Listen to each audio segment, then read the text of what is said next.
வரும். அந்த எனர்ஜி வந்து இன்னைக்கு ரொம்ப ஸ்ட்ராங்காக இருக்குது. Thank you for that. And yeah, first of all, I would like to congratulate and wish all the best to Vijay Satya and A. Venkatesh sir and team Amrish. அவர் தான் நிறைய நடிச்சிருக்காரு இந்த படத்தில். நோ ஆக்சுவலி நான் அம்ரிஷை வந்து எந்த சோஷியல் இவெண்ட்ஸ்லேயும் சினிமா இவெண்ட்ஸில் நான் பார்த்ததில்லை. நான் actually I have not seen him. Aunty எனக்கு நல்லா தெரியும். Aunty is very very very sweet. எங்கே பார்த்தாலும் எப்போ பார்த்தாலும் ஆப்வியஸ்லி அப்பா அம்மா காலத்துலேருந்து they've been family friends. So aunty ரொம்ப நல்லா பேசுவாங்க. But I've never seen him. நான் இன்னைக்கு பார்த்துட்டு தான் ஐ மீன் லைக் எனக்கே நான் கேட்டேன், இப்போ தான் கேட்டேன், ஏன் நீ வந்து எந்த ஃபங்க்ஷனுக்கும் you are not coming and நான் தெரியல. he said that was cute. Anyway, lovely music and I think all the songs are very big hits. So congratulations to that. இந்த படம் பொறுத்த வரைக்கும் சாரோட நான் ஏ வெங்கடேஷ் சாரோட நிறைய பேருக்கு தெரியாத விஷயம், நான் ஃபஸ்ட்டு ஒரு கம்பேக் பண்ணோம் நடிக்க வரணும்னு சொல்லிட்டு இப்போ நான் ரீசெண்டாக பிக் பாஸ்க்கு வந்து அதுக்கப்புறம் வர்றது மட்டும்தான் எல்லாருக்கும் தெரியும். ஆனால் ஆக்சுவலி ஒரு 10 வருஷத்துக்கு முன்னாடி நான் ஃபஸ்ட்டு வந்து என்னோட பாப்பா ஜெயனிதா பிறந்ததுக்கு அப்புறம் எங்கள் அப்பாவோட சண்டை எல்லாம் நடந்தது. அப்போ தான் நான் ஃபேமஸான மீடியாவில் திரும்பி அந்த டைமில் வந்து நான் பயங்கரமாக இழைச்சேன். And I wanted to come back in films. I thought why not அப்படின்னு சொல்லிட்டு ஒரு ஐடியா இருந்தது. அப்போ வந்து ஏ வெங்கடேஷ் சார் தான் ஆக்சுவலி ஃபஸ்ட்டு வாய்ப்பு எனக்கு கொடுத்தாரு. சும்மா நச்சுன்னு இருக்கு, பிரிட்டோ சாரோட தயாரிப்பில் வந்து சும்மா நச்சுன்னு இருக்குன்ற படம் நகுலோட அந்த ஒரு படம் நான் பண்ணிட்டு again I just I took a back seat. I think that was அந்த நேரம் என்னோட டைம் இல்லை. I didn't want to continue. But சாரோட நான் ஃபஸ்ட் டைம் ஒர்க் பண்ணேன். Seriously I'm telling you, I has been like, நான் சொல்கிறது வந்து 2010-11 நினைக்கிறேன். அந்த டைம்லேருந்து சார் வந்து நான் வந்து டைரக்டர் பி வாசு கிட்ட வந்து அசிஸ்டண்ட்டாக ஒர்க் பண்ண ஒரு ஆள். ஸோ ஒரு 10 படம் நான் வந்து ஒர்க் பண்ணியிருக்கேன் அவரோட. ஸோ அவரோட ஸ்பீடு, அவரோட அந்த தாட் ப்ராசஸ், அவரோட அந்த போல்டான ஒரு டெசிஷன்ஸ், அவரோட பெர்ஃபார்மன்ஸு, நான்லாம் வந்து ஒரு ரசிகையாக பார்த்துருக்கேன் டைரக்டரை. என்னோட குரு, அவரை பார்த்து நான் வளர்ந்துருக்கேன், ஒரு ஆர்டிஸ்டாக வளர்ந்துருக்கேன். இன்றைக்கி எனக்கு பெர்ஃபார்ம் பண்ண முடியுது அப்படின்னா ஐ திங்க் டெஃபினெட்லி ஒரு டைரக்டர் லைக் பி வாசு கிட்ட ஒர்க் பண்ணது மட்டும்தான். நான் 4 படம் பண்ணேன். அந்த படத்தோட நான் அவ்வளோதான், I got married and settle down. But அந்த 4 படத்தை விட நான் ஒரு அசிஸ்டன்ட் டைரக்டராக ஒர்க் பண்ணது தான் இன்றைக்கும் எனக்கு சினிமாவுக்கு, ப்ரொடக்ஷனுக்கு, எல்லாத்துக்குமே ஹெல்ப் ஆகுது. அந்த விதத்தில் அந்த வரிசையில் பார்க்கும்போது கேஎஸ் ரவிக்குமார் சார், யூனோ தேர் சில டைரக்டர்ஸ் வந்து ஒரு ஹீரோவை விட ஒரு ஜாஸ்தி ஒரு பர்சோனா, ஒரு அவங்கக்குள்ள ஒரு தேஜஸ், அவங்கக்குள்ள ஒரு ஸ்பீடு, ஒரு நம்ம ரசிப்போம், ஒரு ஆர்டிஸ்டாக ரசிப்போம் இந்த டைரக்டரை. அந்த மாதிரி நான் ஒர்க் பண்ணதில் வந்து A Venkatesh sir is one of the ace directors. ரொம்ப அடக்கமான ஒரு you know down to earth person. யாருமே வந்து அவர் பந்தாவே பண்ணிக்க மாட்டார். அவர் அவ்வளோ ஸ்வீட். த்ரூ த இயர்ஸ் நான் இப்போ ஒரு 4 படம் ஒர்க் பண்ணிட்டேன் அவரோட. அண்ட் அவர் இந்த படத்துக்கு கூப்பிட்டப்போ ஒரு 2 days ஆக்சுவலி என்ன ஆச்சுன்னா, இங்கே இருக்க தேன்மொழி என்னோட ஆட்ரஸ், அவங்க மூலியமாக தான் இந்த மாதிரி ஒரு படம் எடுக்கிறாங்க. சார் வந்து என்னை கேட்டார், ஒரு 2-3 days தான் ஒர்க்கு, பட் ஒரு நல்ல ரோலு அப்படின்னு சொன்னாங்க. அப்புறம் எனக்கு காலே வரல. சம்திங் ஹேப்பன், யாரோ நடுவில் வந்து விளையாடிட்டாங்க ஆஸ் யூஷுவல். எனக்கு கால் வரல. எனக்கு வந்து சார் படம்னோன்னா நான் யாருக்கும் அந்த மாதிரி கால் பண்ண மாட்டேன். சார் படம்னோன்னா நான் வந்துட்டு நம்பர் வாங்கி ஸ்பெசிஃபிக்காக சாருக்கு கால் பண்ணேன். நான் சொன்னேன், சார் என்ன சார் நீங்கள் ஏதோ இந்த ஒரு கேரக்டர் ஏதோ நீங்கள் சொன்னீங்களா, அதுக்கப்புறம் என்னாச்சு சார்னோன்னா அவருக்கே தெரியல. அவர் சொன்னார், ஏம்மா உங்களை அப்ரோச் பண்ணாங்களாமே, நீங்கள் ரொம்ப பணம் கேட்டீங்களாமே. நான் சொன்னேன், சார் என்னை பற்றி கொஞ்சம் விசாரிச்சுட்டு பேசுங்க, நான் வந்து நிறைய பணம் கேட்டேன்னு சொன்னால் தயவு செஞ்சு நம்பாதீங்க அப்படின்னு. அப்படியா, சரி ஓகே நான் பேசுகிறேன். நான் சொன்னேன், சார் நீங்கள் எதுவுமே பேசாதீங்க, எப்போ ஷூட்டிங், எங்கள் லொக்கேஷன் மட்டும் சொல்லுங்கள், நீங்கள் என்ன கொடுத்தாலும் நான் வாங்கிக்கிறேன். ஆனால் உங்கள் படத்தில் நீங்கள் அந்த கேரக்டருக்கு கூப்பிட்டுட்டு நான் வராமல் இருக்க மாட்டேன் அப்படி சொல்லி நானா லொக்கேஷன் போய் ஒர்க் பண்ண ஒரு படம்னா அது தில் ராஜா தான். அப்போ வந்து ஆக்சுவலி நான் how to call you Sathya only no Vijay, Sathya. So சத்யாவை நான் பார்த்தப்போ நான் ஏதோ ஒரு இவர் டைரக்டர்ஸை சொன்ன மாதிரி நான் சொன்னேன், நான் நினச்சேன் ஏதோ எனக்கு சிம்ரனோட ஹஸ்பண்ட் ஞாபகம் வந்தது. ஆக்சுவலி தீபக் தான் ஞாபகம் வந்தது. ஆக்சுவலி ஒரு younger version of Deepak. Really you know, because அப்போத்துலேருந்து நான் பார்க்குறனால எனக்கு ஏதோ இந்திக்கார பையன் போல இருக்கு, ஓகே அப்படின்னு நினச்சேன். பார்த்தா கோயம்புத்தூர், ஊட்டி. ஊட்டி பக்கா தமிழ். அந்த கலர்லாம் வந்துட்டு ஊட்டியோட அந்த இதனால வந்து colour. But very very very well behaved and very decent gentleman. அங்கே ஸ்பாட்லேயே எனக்கு தெரிஞ்சது his education, his knowledge and passion for cinema. Seriously இந்த விஷயம் நான் சொல்லி ஆகணும். இன்னைக்கு நான் ஒரு ப்ரொடியூசர். நானும் நான் வந்து Vanitha film productions. MGR, Sivaji, Rajini, Kamal was my 4th film. இப்போ ஒரு 5th ப்ரொடக்ஷன் போயிட்டுருக்கு. அந்த படம் வந்து கூடிய விரைவில் அக்டோபரில் வந்து அனௌன்ஸ்மெண்ட் வரும். உங்களை எல்லாரையும் அழைக்கணும். அது நான் அதனால் அதை பற்றி அதிகமாக பேசலை. பட் அதில் ஒரு சின்ன சஸ்பென்ஸ் இருக்குது. அது இத்தனை நாள் நான் சொல்லலை. Because of time is almost close. And இந்த மாதிரி பிரச்சனைகள் ஃபேஸ் பண்ணுறனால நான் வந்து இன்றைக்கி அதை பற்றி பேசி ஆகணும். நான் ஃபர்ஸ்ட் டைம் நான் நினச்சே பார்க்கல. இத்தனை வருஷம் கழித்து நான் ஒரு அசிஸ்டன்ட் டைரக்டராக ஒர்க் பண்ணது உண்மை தான். அது பேஷன், கற்றுக்கணும் சினிமா, அவ்வளோதான். தவிர இன்றைக்கி நான் வந்து ஒரு டைரக்டராக பரிமாணம் எடுக்கிறேன் இந்த படத்து மூலியமாக. Production number 5. இந்த படத்தில் வந்து நான் ஃபேஸ் பண்ணது ஒரு டைரக்டராக, ஜோவிகா தான் ப்ரொடியூசர். ஸோ உங்களுக்கு புரியுதான்னு தெரில. ஆனால் ஒரு ஃபஸ்ட்டு படத்துலேயே வந்து எவ்வளோ சினிமாவை பற்றி கற்றுக்க முடியுமோ. ஏன்னா அந்த படத்தில் வந்து ஒரு 27-28 ஆர்டிஸ்ட் இருக்காங்க. எல்லாருமே சீனியர் ஆர்டிஸ்ட், எல்லாருமே பர்ஃபார்மர்ஸ், எல்லாருமே ஃபேமஸ் ஆர்டிஸ்ட். இத்தனை பேரை வச்சு நாங்கள் தாய்லாண்டில் ஒரு 70% கம்ப்ளீட் பண்ணி, இங்கே வந்து ஒரு 30% கம்ப்ளீட் பண்ணி இப்போ போஸ்ட் ப்ரொடக்ஷன் போயிட்டுருக்கு. வித் காட்ஸ் கிரேஸ் படம் முடிஞ்சது. ஆனால் ஒரு ஹீரோவோட சப்போர்ட் வந்து இந்த அளவுக்கு இருக்கணுங்க. Seriously I have to tell you. ஏன்னா நான் பார்த்தப்போ வெறும் ஹீரோவாக தான் பார்த்தேன். ஆனால் இந்த படத்தில் இன்னைக்கு ப்ரொடியூசரை தாண்டி வந்து நின்று ஒரு படத்தை வந்து நம்ம கொண்டு வரணும், இவ்வளோ எஃபர்ட் போட்டாச்சு, அதை கொண்டு வரணும், ரிலீஸ்க்கு கொண்டு வரணும். அதுக்கான என்னெல்லாம் பண்ண முடியும், யார்கிட்டெல்லாம் பேச முடியும், என்ன எஃபர்ட் எடுக்க முடியும், அந்த சின்சியரிட்டி, அந்த ஜென்யூனிட்டியே வந்து லைஃப்பில் வந்து நம்மளை வந்து எப்படினாலும் ஜெயிக்க வச்சிரும். அது ரொம்ப முக்கியம் சினிமாவில். அது இல்லாதனால தான் சினிமா அழிஞ்சிட்ருக்கு. பட் என்னன்னா இது எப்போவுமே நீடிக்கணும். சத்யா கரெக்டா? இவங்க பாம்பேலேருந்து வந்திருக்காங்க. She is Kannika. Hi, thank you for coming from Bombay like a South Indian girl. But remember one thing I am telling you today, be like this forever. நாளைக்கு உனக்கு மேபி பல கோடி ரூபாய் சம்பளம் கிடைச்சி பெரிய ஹீரோயின் ஆகலாம். ஆனால் நீங்கள் இப்போ what ever you are, remain the same. ஏன்னா எல்லாம் ஆரம்பத்தில் நல்லா தான் இருக்காங்க. அதுக்கப்புறம் வந்து கோடி, 10 கோடி, 7 கோடி, 6 கோடி அந்த படத்தில் வர்ற மாதிரி டைலாக் தான். ஸோ அந்த விதத்தில் வந்து I wish Sathya all the best. I think he is performed very well and he looks like நிஜமாக வந்து ஒரு பெரிய கமர்ஷியல் ஹீரோக்கான ஒரு லுக் கண்டிப்பாக இருக்குது. தமிழ் பையங்க சப்போர்ட் பண்ணுங்க. ஹிந்திக்கார பையன் கிடையாது.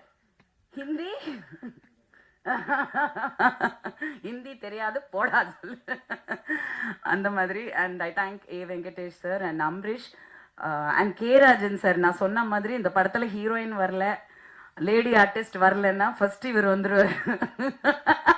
சார் சப்ஸ்டிடியூட் நீங்கள் தான் சார், வேற என்ன சார், யார் சார் அட்ராக்ட் பண்ணுறது ஆடியன்ஸையும் ப்ரெஸ்ஸையும்? ஃபஸ்ட்டு நீங்கள், நெக்ஸ்ட்டு நான் ஒரு கொசுறு மாதிரி உங்கள் கூட வருவேன். நடிச்சேனோ இல்லையோ நான் அங்கே இருப்பேன். ஸோ அந்த விதத்தில் நான் எப்போவுமே சொல்லுவேன், ஆடியோ ரிலீஸ் மேட்ஸ் நாங்கள் எல்லாமே எப்போவுமே ஆடியோ ரிலீஸில் மட்டும்தான் சந்திப்போம். இது ஒரு க்யூட்டான ஒரு ஸ்டோரியாக இருக்குது. ஆக்சுவலி ஒரு நல்ல line. Anyway I wish all the best. September 27th PVR Inox Pictures. It was actually something very intriguing. ஏன்னா PVRங்கிறது it is a very big brand, Inox. In fact, I think most of the theaters today is PVR Inox. எல்லாத்துலேயுமே அவங்க வந்து they have taken over. So அவ்வளோ பெரிய brand வந்து இந்த படத்தை release பண்ணதுன்னா, நான் படம் பார்க்கல பட் டப்பிங் பண்ணேன். So I seen the gist of the film and நாங்கள் ஒர்க் பண்ணும் போது கிளைமேக்ஸ்லாம் நடந்தது. ஸோ அப்படி இருக்கும்போது இவ்வளோ பெரிய பிராண்ட் வந்து ஒரு படத்தை ரிலீஸ்க்கு கொண்டு வராங்க அவங்க தியேட்டர்ஸ்லனா, கண்டிப்பாக அதில் வந்து there is definitely stuff in it. 100% தியேட்டர்ஸில் போய் பாப்கார்ன் வாங்கிட்டு படம் பார்ப்போம். And I wish the team all the best. Thank you. Good evening, everybody. And it's really, really exciting to be here. Thank you. Vanakkam. So, yeah, it's really nice and exciting to be here. I was actually sitting there and preparing, okay, if they'll call me, what will I say? Because I actually didn't understand one single word you all were speaking, and I was like, yeah, oh, they all are praising also. And Sir to has spoken a lot. I was like, oh, what all has he mentioned? But okay, so we are here to give a major shout out to Dil Raja, Mr. Vijay Satya, Mr. A. Venkatesh, the entire team, and I can already see that the movie has great potential because the people in it are amazing, superbly talented. The songs we have seen are already trending. So let's give it a shout out, and this night is about this only. And yeah, all the best. Thank you so much for having me. நன்றி. எல்லாருக்கும் வணக்கம். இன்னைக்கு எல்லாருக்கும் நிறைய வேலை இருக்குது, எல்லாரும் ரொம்ப பிஸியாக இருக்கீங்க. அது எல்லாத்தையும் விட்டுட்டு உங்கள் டைமை கொஞ்சம் ஒதுக்கி நான் நடித்த படம் தில்ராஜாவுக்காக இன்னைக்கு எல்லாரும் இங்கே வந்ததுக்கு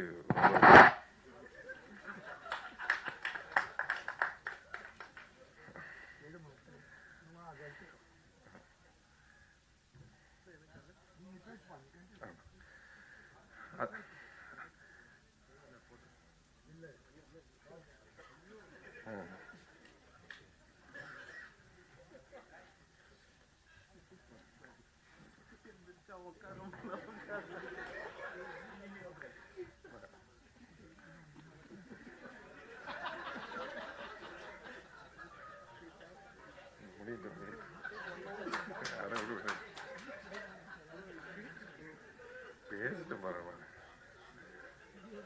அது கொடுங்க, கொடுங்க.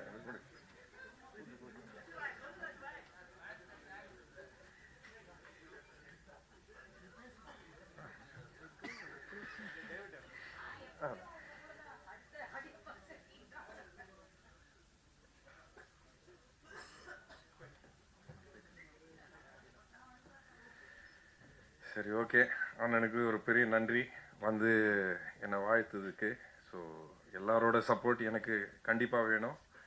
ரொம்ப நாளாக போராடிட்டு இருக்கேன், எல்லாருக்கும் தெரியும். இந்த படம் கண்டிப்பாக ஒரு ரொம்ப அருமையான படம், நல்ல படம். எல்லோரும் ரொம்ப ரசித்து வேலை செஞ்சு இந்த அளவுக்கு வந்திருக்கோம். ஸோ உங்ககிட்ட ரிக்வெஸ்ட் தான் பண்ண முடியும்.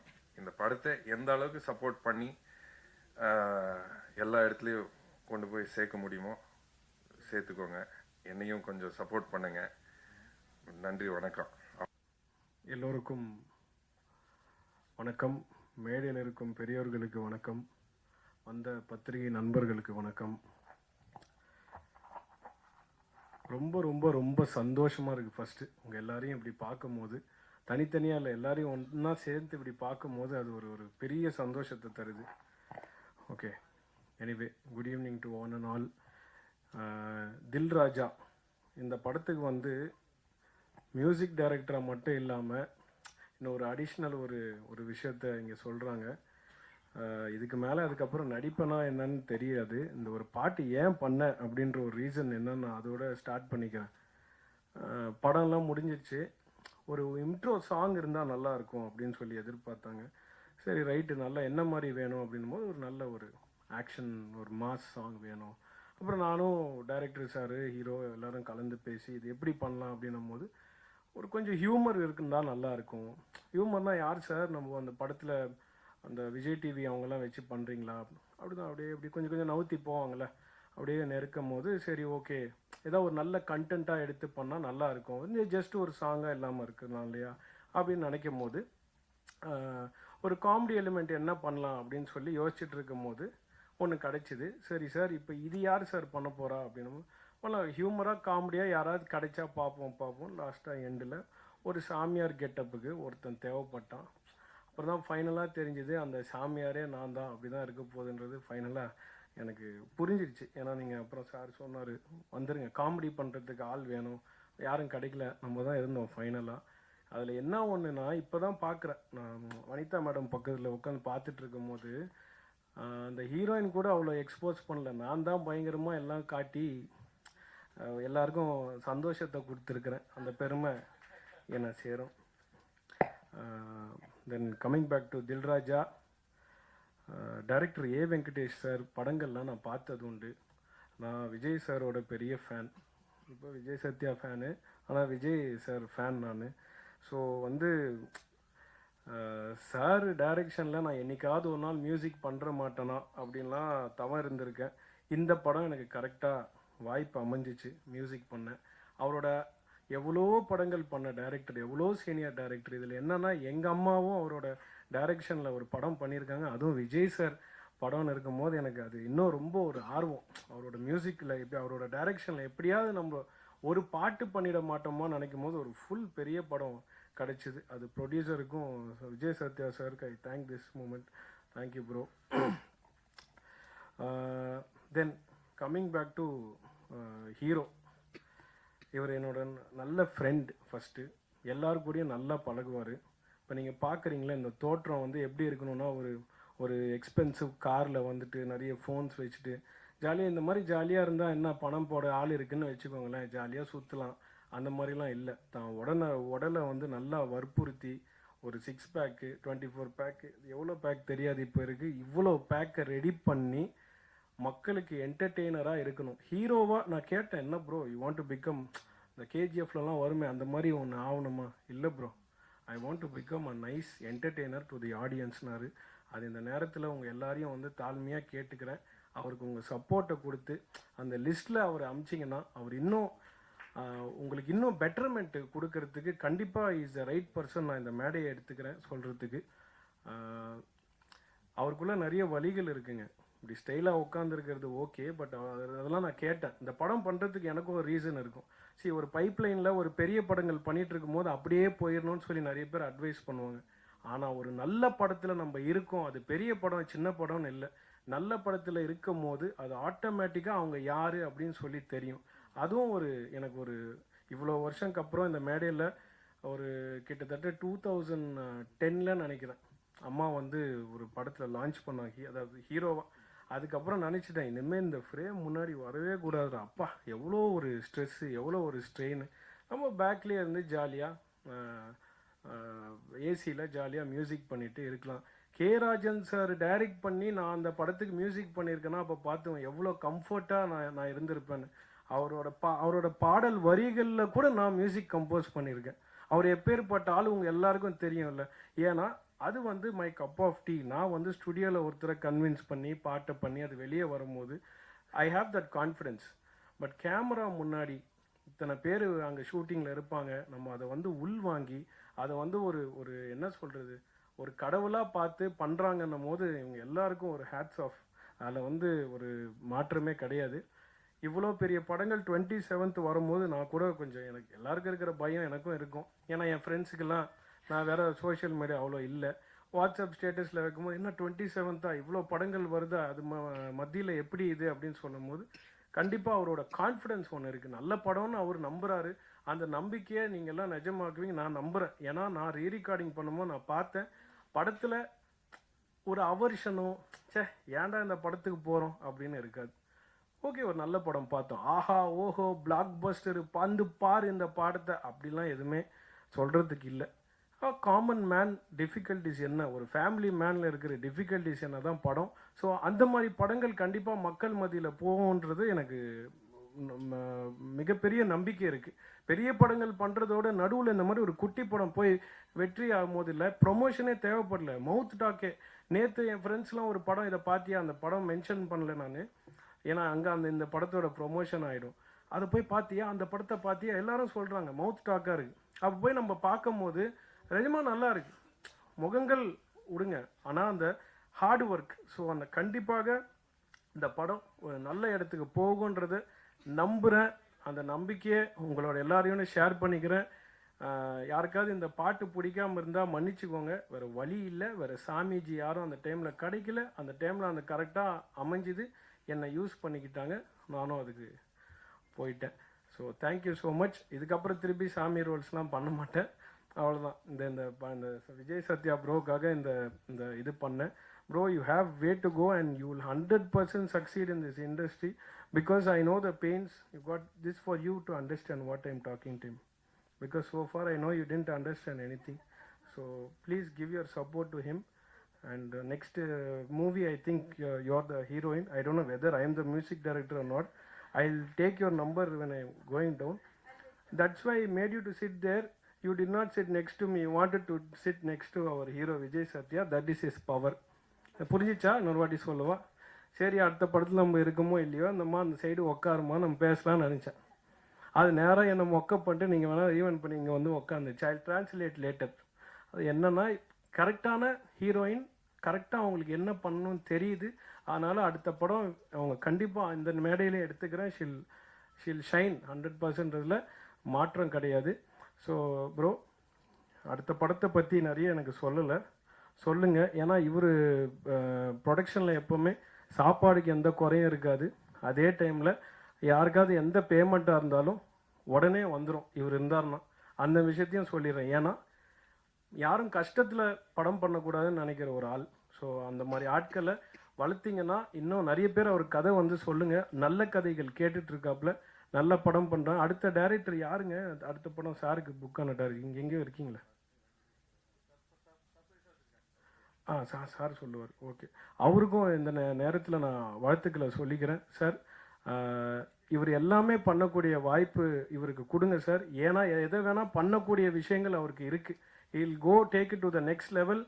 என்ன போட்டியாக இருந்தாலும் போடுறதுக்கு ரெடி. ஏன்னா இவர் மேலே இவருக்கு நம்பிக்கை இருக்குது. நானும் இவரை நம்புகிறேன், நீங்களும் நம்புவீங்கன்றது நினைக்கிறேன். Thank you so much for this opportunity sir. நம்ம 27th அப்புறம் நிறைய பேச வேண்டியது இருக்குது. உங்கள் எல்லாரையும் சந்திக்கிறேன். Thank you sir. Thank you so much sir. Sorry sir. Thirumal அண்ணன், நீங்கள் இப்போ ஓப்பனிங்னால நான் மறந்துட்டேன் நிறைய பேர். நீங்கள் கொஞ்சம் பேசினாலும் அதில் உண்மை இருக்கும். அது கொஞ்சம் நிறையா தான் பேசுனீங்க, பட் இருந்தாலும் அதில் தெளிவு இருக்குன்னு. ராஜன் சார், ரொம்ப நேரம் எடுத்துக்காதீங்க, பசிக்குது சார். நீங்கள் உங்களோட ஆசீர்வாதம், உங்களோட ஃபேனாக கேட்குறேன். ஆனால் பசிக்குது சார். ஒன்று. மூணாவது விஷயம், ரொம்ப கலையாக இல்லை, நாங்கள் மட்டும்தான் அப்படின்னு நினச்சிட்டு இருந்தோம். ஹாலில் நானே, சத்யா ப்ரோ, இவங்கெல்லாம் உட்காந்துருந்தோம். அப்புறம் அவங்க எப்பவுமே இப்படி அமைதியாக இருக்காங்க. இவங்கெல்லாம் உட்காந்துருக்கும் போது ஹிந்திக்கார சார் ஒரு கோட்லாம் போட்டு உட்காந்துருந்த போது இப்படியே சைலண்ட்டாக இருந்துச்சு. அவ்வளோதானா? அப்படியே யாருமே இல்லையே, ஹீரோயின்ஸும் யாரும் இல்லை. ஏன்னா ஃபஸ்ட்டு ஆடியோ லான்ச் நடக்கும்போது ஷெரீன்லாம் இருந்தாங்க, நல்லா பேசினேன். யாரும் இல்லையே, உட்காந்து நம்மளுக்கு என்ன செட்டுக்கு வர முடியாதுல்ல, இப்படிலாம் பார்த்து பேசினா தான் உண்டு. பார்த்தே இருக்கும்போது டக்குன்னு ஒரு அலை சவுண்டு, பயங்கரமாக ஏதோ வண்டி கிராஷ் ஆன மாதிரி ப்ரெஷ் எல்லாம் ஓடுற சவுண்டு. அப்போ தெரியும் வனிதா மேடம் என்ட்ரி ஆகிட்டாங்க. அதனால் ஸோ தேங்க்ஸ். இந்த மேடைக்கு வந்து I take this opportunity and to say this movie is going to be a good entertainer. And sir, thanks for choosing me sir. என்னோடய கனவு வந்து ஒரு கனவு நினைவாயிடுச்சு சார். சார், நீங்கள் இப்போ உங்களை விட்டு வர பயமாக இருக்குது சார். நீங்கள் கொண்டனால எவ்வளோ நினைப்பே எனக்கு தெரியும் சார். இவ்வளோ அழகாக தமிழில் தான் பேசணுன்ற எங்களோட சார் ராஜன் சார் என்ன பாட்டு எழுதியிருந்தார் தெரியுமா? ஊத்து மச்சான் ஊத்து, நீ ஓவரா தான் ஊத்து, ஏத்து மச்சான் ஏத்து, நீ ஏடா கூடமா ஏத்து அப்படின்னு சொல்லி ஒரு தத்துவ பாடலை. ஏன்னா இப்படியும் எழுதுவாருன்னு சொல்லிட்டு சும்மா வந்துட்டு இல்லை, நீங்கள் நல்லா இருக்க வேண்டும், 4 பேர் மதிக்க வேணாம். யார் இதெல்லாம் கேட்கறதுக்கு ரெடியாக இருக்கு சார்? நானே தூங்கிடுவேன். எனக்கும் சொன்னார், அப்படியா உனக்கு என்ன மாதிரி வேணும், அவுத்துடு ஏத்துடு இது மாதிரி வேணுமா? இல்லை சார், இந்த மாதிரி யூத்தாக கேட்கணுன்னு நான் மிரண்டுட்டேன். ஊத்து மச்சான் ஊத்து, நீ ஓவரா தான் ஊத்துனாரு. நான் மிரண்டேன் சார். அந்த பாட்டும் கண்டிப்பாக ஒரு நாள் வெளியே வந்து பெரிய தத்துவ பாடலாக வரணும்னு எல்லாம் வல்ல இறைவனை வேண்டிக்கிறேன். நன்றி சார். Thank you sir. மரியாதைக்கும் உரிய தில் ராஜா படத்தை வாழ்த்த வந்திருக்கிற நல்ல உள்ளம் கொண்ட ஆருயிர் சகோதரர்களே, மேடையிலே அமர்ந்து படத்தை பற்றி விவரங்களை கூறி இந்த படம் வெற்றி பெறும், சத்யா வெற்றி பெறுவார் என உளம் நிறைந்து வாழ்த்திய என் அன்பு சகோதரர்களே, அப்பாவோட சண்டை போட்டு ஃபேமஸான வனிதா விஜயகுமார் அவர்களே, நீதான் சொன்ன. அதான் அது தெரியும், எல்லாரும் தெரியும். ஓகே, அதுக்கு தான் நீ சண்டையை போடுறது. நவீன கால பிரேமானந்தா, அருமை தம்பி அம்பரீஷ் அவர்களே, அவனுக்கு ஏதாவது சம்பளம் கொடுத்திருந்தா அதை வாங்கிடு. அவன் அனுபவிச்ச மாதிரி அந்த படத்துல யாருமே அனுபவிக்கல. அவன் ஓவரா பேசிட்டு என்ன அடக்கமா பேச சொல்றான். என் பிள்ளைகளில் ஒருவன் அவன், திறமை மிக்கவன். அவனுக்கு இன்னும் ஒரு பெரிய காலம் இருக்கிறது.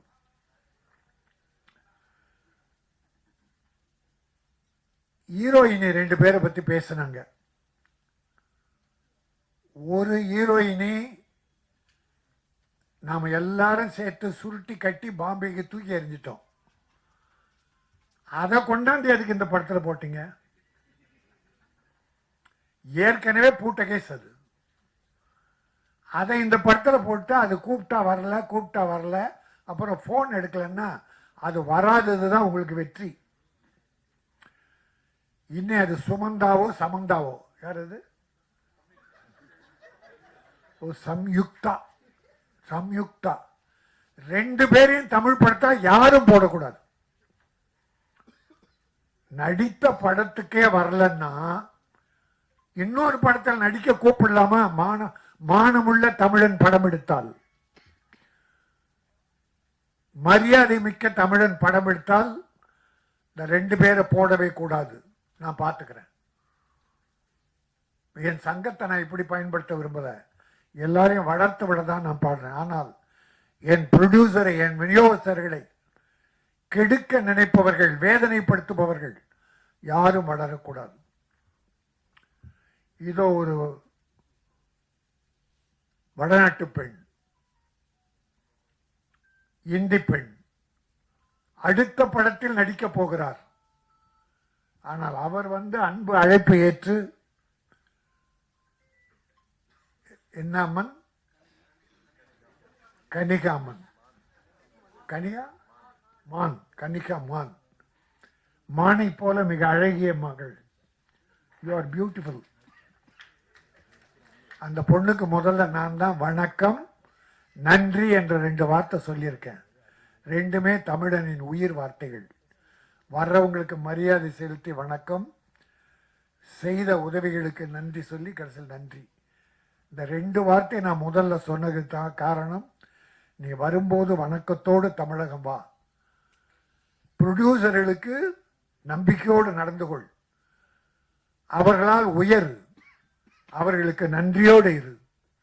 இதற்காக வணக்கம், நன்றி அந்த மானுக்கு சொல்லி கொடுத்தேன். ட்ரெய்லர், பியூட்டிஃபுல் ட்ரெய்லர், அற்புதமா இருந்தது. வெங்கடேஷ் ஒரு கமர்ஷியல் டைரக்டர். அவர் 32 நாள்ல இந்த படத்தை முடிச்சிருக்காரு. வாழ்த்துக்கள் வெங்கடேஷ். ப்ரொடியூசர், சின்ன ப்ரொடியூசருக்கெல்லாம் இப்படிப்பட்ட இயக்குனர் வேண்டும். தயாரிப்பாளரின் மன வேதனை புரிந்தவன் இயக்குனர். ஆனால் ப்ரொடியூசரும் வளருவான், இயக்குனர் வளரும். இவங்க 2 பேரும் கஷ்டத்தை உணர்ந்த நடிகனும் வளருவான். ஆகவே இந்த படம் எனக்கு மிகப்பெரிய திருப்தி, மிகப்பெரிய மகிழ்ச்சி. இது வெற்றி பெறும். இது தில்லு ராஜா இல்ல, வெல்லும் ராஜா. இந்த படம் வெல்லும், வெற்றி பெறும். அது மட்டுமல்ல, நம்முடைய சத்யா ஒரு ஆண் அழகன், ஒரு தமிழ் மகன்,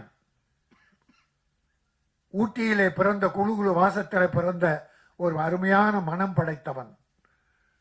உடற்கட்டுகளை அற்புதமாக வைத்து ஒழுக்க நெறியோடு வாழ்ந்து கொண்டிருக்கிற ஒரு நல்ல மனம். அவனுடைய ஃபேமிலி, அப்பா ராணுவ அதிகாரி. இந்த தேசத்துக்காக தன்னை தியாகம் செய்து கொள்கிற அந்த அர்ப்பணிப்பு தன்மை உள்ள ஒரு அற்புதமான அப்பாவுக்கு பிறந்தவன். நல்ல குடும்பம், அற்புதமான குடும்பம். ஒரு கவர்மெண்ட் ஆபீஸ்னா லஞ்சம் வாங்கியிருப்பான்னு, மிலிட்டரியில யார் லஞ்சம் வாங்க முடியும்? ஆக லஞ்ச ஊழலற்ற கரைபடியாத கரங்களுக்கு சொந்தக்காரரான அவருடைய ராணுவ அதிகாரி, அவர் தந்தை பெற்றவன். இவனும் தியாக உள்ளத்தோடு இந்த படம் வெற்றி பெறும். நீ வளருவாய். உன் பின்னால் பல தயாரிப்பாளர் வருவார்கள். தயாரிப்பாளருக்கு மரியாதை கொடுத்து நடந்து கொள்.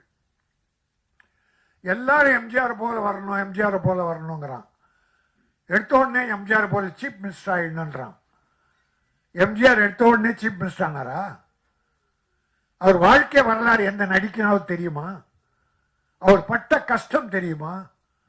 சாப்பாட்டுக்கு வழி இல்லாம சத்யா அம்மா, இதை இவனுடைய பெயரை கொண்ட அவங்க அம்மா சத்யா, அந்த அம்மா 2 பிள்ளைகளை வைத்து கொண்டு சாப்பாட்டுக்கு வழி இல்லாம அழுதுகிட்டு இருக்கும்போது பக்கத்து வீட்டில் இருக்கிற ஒரு அம்மா நொய்யை நொய் கொண்டு வந்து கொடுத்து அந்த நொய்யை கஞ்சியா காய்ச்சி 2 குழந்தைகளுக்கு கொடுத்தாங்க. அப்படியெல்லாம் பிள்ளைகளை வளர்த்ததால் தான் எம்ஜிஆர் ஏழைகள் மீது இரக்கம் கொண்டார். நாம் பட்ட பட்டினி யாரும் படக்கூடாது என்றார். அவர் எடுத்த உடனே சீஃப் மினிஸ்டர் விரும்பல.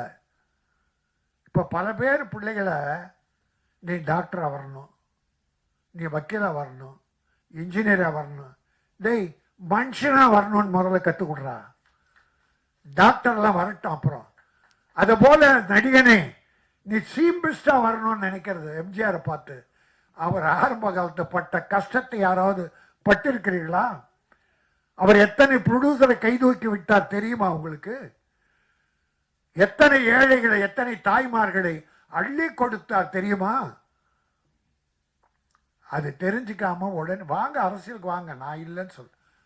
அதில் நான் குறை சொல்லலை, அதை யாரையும் குறை சொல்லல. அந்த உரிமை எல்லாருக்கும் உண்டு. ஆனால் எம்ஜிஆர் பேர் சொல்லிட்டு வராத, நீயாவா? ஏன்னா எம்ஜிஆர்னா அதுல ஒரு 25% நல்லது பண்ணியிருக்கணும், ஏழைகளை காப்பாத்திருக்கணும். அவ்வளோ சேர்த்தாரு, அவ்வளோ அள்ளி கொடுத்தாரு. மிஞ்சி இருந்ததை யாருகிட்ட கொடுத்தார்? அந்த ராமாவரம் தோட்டம் காது கேளாரோர் வாய் பேசாதோருக்கு, அந்த ஜானகி அம்மாள் காலேஜ் எல்லாரும் ஏழை கொடுத்தாரு. ஒரு காசு எடுத்துட்டு போற. அதனால அந்த உள்ளத்தில் கொஞ்சம் நான் ஏன் இதை சொல்லுகிறேன் என்றால், சத்யா நீ எதிர்காலம் உனக்கு நன்றாக இருக்கிறது. எம்ஜிஆர் பார்த்தீங்கன்னா அப்படி இருந்தா கூட அந்த சிரிப்பு சிந்திக்கிட்டே இருக்கும். சிரிப்பு சிந்திக்கிட்டே இருக்கும். சும்மா அப்படி சிரிச்சுக்கிட்டே இருக்க. அவர் எந்த போட்டோ பாருங்க, நான் நேரில் பார்த்துருக்கேன். அவர்கிட்ட சிரிக்க மாட்டார், ஆனால் சிரிச்சுக்கிட்டே இருப்பார். அதில் எனக்கு ஒரு 25% இவனை தெரியுது. சத்யாவுடைய சாடை கொஞ்சம் இருந்தா போதும், அதை வளர்த்துக்கோ. ஒரு 2 நீ சிரிச்சாவே கோபம் வருது. ஒன்றுமில்லை, உனக்கு வாழ்க்கை இருக்கிறது, வெற்றி இருக்கிறது. வெற்றி வந்தால் எம்ஜிஆரை போல வா, இல்லைன்னா வராத போ. ஏழைகளுக்கு உதவி செய். நீ 50 லட்சம் வாங்கினா 20 லட்சம் ஏழைக்கு செலவு. ஆனா அந்த 20 லட்சம் திரும்பி உனக்கு வரும். அந்த ஏழை கொடுப்பான், உன் படம் பார்ப்பான். இவன் எந்த ஹீரோவுக்கு தெரியல. அது கொண்டு போய் அடுக்கி உள்ள வச்சிடறான் ரூம்ல. அதுல கொஞ்சம் ஏழை கொடுத்தேன்னு வச்சுங்க, அந்த ஏழைங்க எல்லா ஏழைக்கும் சொல்லி படம் பார்க்க வைப்பாங்க. உன் வசூல் ஏறும். இன்னைக்கு 200 கோடி 300 கோடி வாங்குறவங்கலாம் எப்படி வளர்ந்தாங்க? ஆனா கொடுத்தது குறைவு, மக்கள் வந்து எடுத்தது அதிகம். நான் ஒண்ணு நினைச்சேன், சத்தியமா என்ன தாய், எனக்கு தெய்வம் முதல்ல என் தாய் தான். அந்த தாய் மீது சத்தியமா சொல்றேன். வரும்போது இப்போ விஜய் ஒரு தலைவர் ஆயிட்டார், கட்சி போறார், இன்னும் ஒரு படம் தான் நடிப்பேன்றார். சரி, அது அவர் இஷ்டம். நான் பல பேட்டியில சொல்லியிருக்கேன், வருஷத்துக்கு ஒரு படமாவது விஜய் நடிக்கணும், இல்லைன்னா மக்கள் மறந்துடுவாங்க. தலைவர் என்பது வேறு, நடிகர் என்பது வேறு. அந்த அக்கறையில் அவர் ஒரு படம் நடிக்கணும்னு இப்போ வேண்டுகோளை வைக்கிறேன். அந்த விஜய் இடம் காலியானால், எல்லாம் சொன்னாங்களே எம்ஜிஆர்ல ஜெயலலிதா இல்ல வெற்றிடம்னு. இந்த மு.க. ஸ்டாலின் தளபதி வந்தார், வெற்றிடத்தை நிரப்பிட்டாரு. இந்த பக்கம் எடப்பாடி நிரப்பிட்டார். அதனால இடம் வெற்றிடம் என்பதே இல்லை. விஜய்க்கு பிறகு ஏன் இந்த சத்யா வரக்கூடாது? என்னமோ தெரியல, சத்தியமா எங்க அம்மா சாட்சியா நான் நினைச்சிட்டு வந்தேன். எங்க அம்மா, நான் அதுக்குதான் எங்க அம்மாவை தவிர எனக்கு தெய்வம் கிடையாது. அந்த சத்தியத்தை அம்மா மேல சத்தியமா சொல்றேன். கடைசியில பார்த்தா அது விஜய் சத்யான்னு போட்டிருக்காங்க. இங்க வந்து பார்த்தா விஜய் அதுல இணைச்சிருக்கு. விஜய் என்பது வெற்றி. அந்த தம்பியும் பாவம் அவங்க அப்பா தயவில் கஷ்டப்பட்டு முன்னேறி வந்தது, நல்லா வந்தது, வாழ்ந்தது. இப்போ கட்சி வாக்கு அது மக்கள் பார்த்து முடிவு பண்ணட்டும். நல்லது பண்ணால் ஏற்றுக்க போகிறாங்க, இல்லைன்னா ஒதுக்க போகிறாங்க. நீ மக்கள் மனதில் வாழ வேண்டும். பணம் ஒரு முக்கியம் அல்ல, மக்களுடைய மனதிலே இடம்பெறு. பணத்தின் மீது படுக்காதே, மக்கள் இதயத்திலே இரு. அந்த மக்கள் உன்னை தூக்கி விடுவார்கள். அதுதான் எம்ஜிஆர் செய்த. எல்லாமே பண்ண முடியாது எம்ஜிஆர் மாதிரி யாரும் பண்ண முடியாது. ஒரு 25% நிற்பா, இந்த மக்கள் உன்னை மறக்கவே மாட்டார்கள். நீ பெரிய ஹீரோ, எல்லாம் இருக்கு. உனக்கு பாடி லாங்குவேஜ், அழகு, உடற்கட்டு. எம்ஜிஆர் ஒரு தடவை நான் ஒரு கட்சியில் சேர்ந்தேன். அப்போது என் கூட 4 பாக்ஸருங்க வந்தாங்க, வண்ணாரப்பேட்டை பாக்ஸர்ஸ். நான் ஒரு பாக்ஸரை உயிர் என்பன், அவன் பேர். எம்ஜிஆர் ஐயா இவன் பாக்ஸர் ஐயா அப்படின்னு அப்படியே விட்டு நின்னார். நின்று டப்புனா அவன் தோலை இப்படி தட்டினார். பிறகு கையை பிடிச்சார், அப்படி ஒரு அழுத்தினார். ஏன்னா பாக்ஸர்னா இந்த ஷோல்டர், கை இரும்பு மாதிரி இருக்கும், ஷோல்டர் இரும்பு மாதிரி இருக்கும்.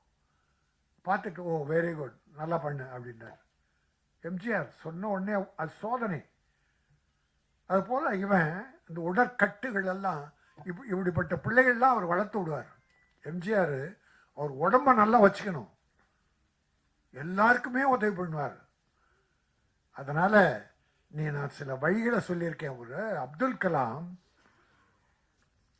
சொன்னாங்க, ஒரு கேள்வி கேட்டாங்க, நீங்கள் செய்த சேவையிலேயே சாதனையிலே எது உயர்ந்தது?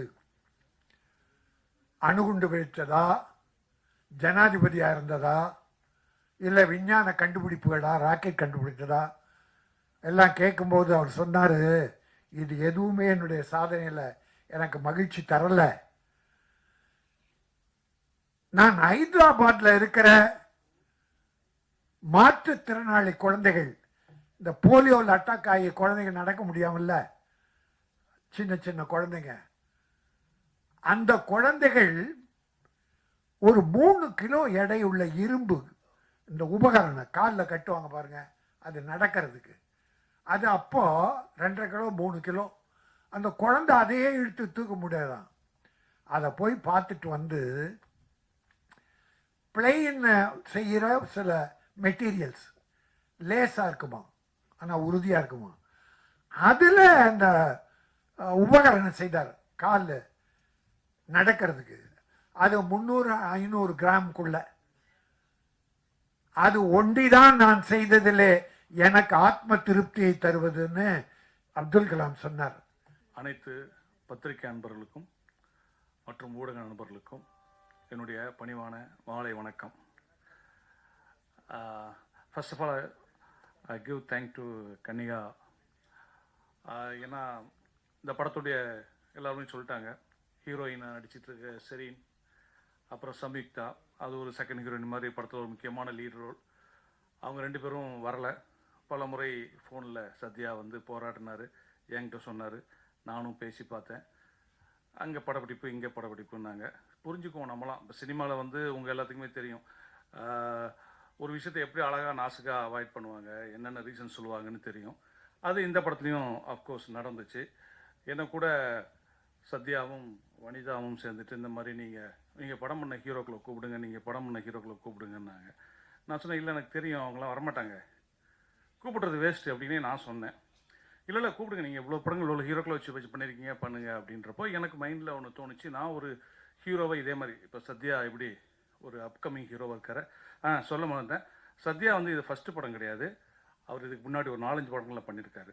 குறிப்பாக சொல்லப்போனால் நெல், மகாராஜன், இப்போ வந்த மகாராஜா இல்லை, அப்போ வந்த மகாராஜன் போன்ற படங்கள்லாம் பண்ணியிருக்காரு.